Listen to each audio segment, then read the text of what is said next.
ಬೆಳಿಗ್ಗೆ 5:00 ಫೋನ್ ಬಂತು ಲಾಜಿಸ್ಟಿಕ್ಕಿಂದ. Madam reach ಆಯಿತು ಮೆಟೀರಿಯಲ್, ಲೊಕೇಶನ್ ಕಳಿಸಿ ಎಲ್ಲಿಗೆ ಬರೋಕ್ಕೆ ಎಕ್ಸಾಕ್ಟ್ ಅಂತೇಳಿ ಹೇಳಿ.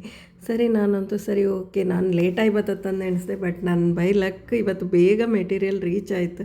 ಸರಿ ಇದನ್ನು ಒಂದು ಕಡೆ ಅನ್ಲೋಡ್ ಮಾಡಿಸಿ ಮತ್ತು ಇನ್ನೊಂದು ಕಡೆಗೆ ಲೋಡ್ ಮಾಡಿ ಮೆಟೀರಿಯಲ್ ಅಂತೂ ಡೆಲಿವರಿ ಮಾಡಿ ಬಪ್ಪತ್ತಿಗೆ 7:30 ಗಂಟೆ. 5:30ಗೆ ಮನೆಯಿಂದ ಹೊರಟವಳು. ಹಂಗೆ ಬಪ್ಪತ್ತಿಗೆ ಇಲ್ಲಿ ಕಾಣಿ ಸ್ಟ್ರೀಟ್ ಡಾಗ್ಸ್ ಎಷ್ಟು ದಿನ ನಾನು ಹೋತ ಬಪ್ಪತ್ತಿಗೆ ಮಾತಾಡ್ಸೋದು ಈ ನಾಯಿಗಳು. ಬ್ಲ್ಯಾಕಿ ಆ್ಯಂಡ್ ಕುಟ್ಟಿ ಅಂತೇಳಿ ಇದಕ್ಕೆ ಹೆಸರಿಟ್ಟಿರು ನನ್ನ ಮಕ್ಕಳು. ಕಡೆಗೆ ಇಬ್ಬರಿಗೂ ಒಂದೊಂದು ಪ್ಯಾಕೆಟ್ ಮೊಸರು ಹಾಕಿ ತಿನ್ನಿಸಿ ನಾನು ಹೊರಟೆ. ಇವತ್ತೇನಂತ ಹೇಳಿದ್ರೆ ಊರಿಗೆ ಹೋಪ ಅಂತೇಳಿ ಪ್ಲ್ಯಾನ್ ನಂದು. ಮನೆಗೆ ಬಂದು ಫ್ರೆಶ್ ಆಗಿ ಎಲ್ಲ ಅಡುಗೆ ಎಲ್ಲ ತಯಾರು ಮಾಡಿ ಇಟ್ಟೆ. ಸರಿ ಮಧ್ಯಾಹ್ನ 3 ಗಂಟೆಗೆ ಬಸ್. ನನಗೆ ಇವತ್ತು ಟ್ರೈನೂ ಬುಕ್ ಆಗಲಿಲ್ಲ, ವೆಯ್ಟಿಂಗ್ ಲಿಸ್ಟ್ 55 ಬಂತು. ಕಡೆಗೆ ಭಾರತಿ ಟ್ರಾನ್ಸ್ಪೋರ್ಟಲ್ಲಿ ಬುಕ್ ಮಾಡಿದೆ. ಮಧ್ಯಾಹ್ನ 3 ಗಂಟೆಗೆ ಪಿಕಪ್ಪು ಚೆನ್ನೈ ಪೂನಮಲ್ಲಿಯಿಂದ. ಬಸ್ ಹತ್ಕೊಂಡೆ. ಬಸ್ ಕಂಡ್ರೆ ಕಾಂಬಕ್ಕೆ ಒಳ್ಳೆ ಲೈಕ್ ಇತ್ತು. ಆದರೆ worst experience Chennai to Kundapur Bharati transport. ಎಂಥ ಅರ್ಜೆಂಟ್ ಇದ್ದರೂ ಇದರಲ್ಲಿ ಮಾತ್ರ ಹೊಯ್ಬೇಡಿ, ಸತ್ಯಕ್ಕೂ ಹೇಳ್ತೆ. ನನಗಂತೂ ಅಷ್ಟು ವರ್ಸ್ಟ್ ಎಕ್ಸ್ಪೀರಿಯನ್ಸ್ ಆಯಿತು. ಜೀವ ಎಲ್ಲ ಕುಣಿಸಿ ಬಿಡ್ತು ಕಾಣಿ. ಆ ಥರ ಒಂದು ಬ್ಯಾಡ್ ಎಕ್ಸ್ಪೀರಿಯನ್ಸ್ ಈ ಬಸ್ಸಲ್ಲಿ.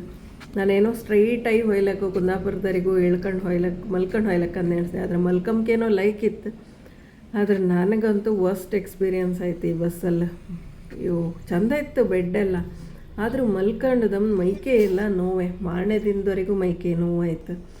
ಯಾಕಂತ ಹೇಳಿದ್ರೆ ಒಂದು ರೆಸ್ಟ್ ರೂಮು ಕರೆಕ್ಟಾದ ಪ್ಲೇಸಲ್ಲಿ ನಿಲ್ಲಿಸೋದಿಲ್ಲ.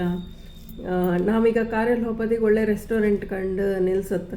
ಆದರೆ ಇವ್ರು ಅಂತ ಹೇಳಿದ್ರೆ ಎಲ್ಲಂದ್ರಲ್ಲಿ ಪೆಟ್ರೋಲ್ ಬಂಕಲ್ಲಿ ಅದರಲ್ಲಿ ಇದರಲ್ಲಿ ನಿಲ್ಲಿಸಿ ತುಂಬ ಕಷ್ಟ ಆಗಿ ಹೋಯ್ತು. ಜೀವಮಾನದಲ್ಲಿ ಈ ಬಸ್ ಟ್ರಾವೆಲ್ ಬೇಡ ಅನಿಸಿಬಿಡ್ತು. ಹಾಗೆ ಇನ್ನೇನು ಕೋಟಕ್ಕೆ ರೀಚ್ ಆಗ್ತಂತೇಳಿ ಹೇಳಿ ಅಕ್ಕನ ಮಗನಿಗೆ ಫೋನ್ ಮಾಡಿದೆ. ಸರಿ ಬರ್ತಾ ಇದ್ದೆ ಆಂಟಿ ಅಂತೇಳಿ ಹೇಳ್ದೆ.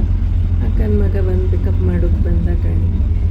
ಸೊ ಅಲ್ಲಿವರೆಗೂ ಒಂಥರ ಸಾಕಾಗಿ ಹೋಯ್ತು. ಬೆಳಿಗ್ಗೆ ಮಧ್ಯಾಹ್ನ 3 ಗಂಟೆಗೆ ಹತ್ತದ ಮಾರನೇ ದಿನ 6:45 ನಾನು ರೀಚ್ ಆದೆ ಕುಂದಾಪುರಕ್ಕೆ. ಹಾಗೆ ಅಲ್ಲಿಂದ ಅಕ್ಕನ ಮನೇಲಿ ಫ್ರೆಶ್ ಆಗಿ ನಾನು ಅಮ್ಮನ ಮನೆಗೆ ಬಂದೆ. ಇದು ನನ್ನ ತಮ್ಮನ ಮಗಳು. ಇವಳದ್ದೊಂದು ಸರ್ಕಸ್ ಕಾಣಿ. ಪಾಪ ಚೇರೇ ಸಿಕ್ಕಲಿಲ್ಲ ಇವಳಿಗೆ ಕೂತ್ಕೊಂಡು. ಖಾಲಿ ಚಾಕ್ಲೇಟ್ ಡಬ್ಬನ ಎತ್ಕೊಂಡು ಕೂತ್ಕೊಂಡಿದ್ದಾಳು. ಮಕ್ಕಳೇ ಹಾಗೆ ಅಲ್ದ, ಮಕ್ಕಳು ಎಂತ ಮಾಡ್ರು ಚಂದ. ಇವಳ ಬಗ್ಗೆ ಇನ್ನಷ್ಟು ಹೇಳಕ್ಕೆ ಮತ್ತೆ ಮುಂದಿನ ವೀಡಿಯೋದಲ್ಲಿ ಕಾಂಬ. ಬಾಯ್.